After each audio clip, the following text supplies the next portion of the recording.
আসসালামু আলাইকুম। কি সুন্দর পুঁই শাক, তাই না? তো হচ্ছে এই পুঁই শাক কীভাবে এত সুন্দর করে চাষ হয়েছে, এত মোটা মোটা পুঁই শাক দেখলে মনটা ভরে যায়। এত সুন্দর, এত বড় বড় পাতা, তেমন কোনো যত্ন নেই, কোনো যত্ন ছাড়াই কিন্তু এই পুঁই শাকগুলো হয়েছে। শুধুমাত্র একটা মাত্র সার দিয়ে, সেটা আপনাদের সাথে অবশ্যই শেয়ার করব। আপনারা মনোযোগ সহকারে শুনে নেবেন এবং বুঝে নেবেন। তো ছাদে আসার পরে পুঁই শাকগুলো দেখেন আমার অনেক ভালো লাগছে, তার কারণেই কিন্তু ভিডিও শেয়ার করা।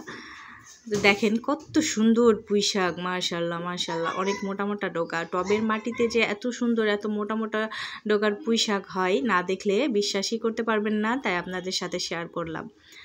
তো আশা করি সবারই ভালো লাগবে। আর এখানে দেখেন কি পরিমাণে, আর গোড়া দেখে, মানে টবের গোড়া দেখে অবশ্যই একটু আন্দাজ করতে পারছেন আমি কোন সারের কথা বলছি। হ্যাঁ, সেটা হলো মুরগি কবুতরের যে বীজটা, মানে বর্জ্যগুলি, সেগুলি এগুলি মাটি তৈরির সময়ও দেয়া হয়েছে, আবার হচ্ছে গাছের গোড়াতেও কিন্তু দেয়া হয়েছে। জাস্ট এটাই মাটির সাথে, শুধুমাত্র এটাই, এটা বেলে মাটির সাথে দেয়া হয়েছে, এঁটেল মাটির সাথে বালি, শুধু বালির সাথে এটা মিক্স করে দিলেও কিন্তু অনেক ভালো পুঁই শাক হয়।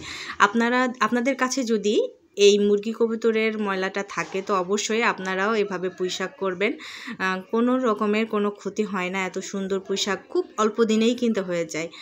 গাছগুলি দেখে আমি লোভ সামলাতে পারিনি, তাই আপনাদের সাথে শেয়ার করলাম। যদি ভিডিওটা ভালো লাগে থাকে অবশ্যই লাইক, কমেন্ট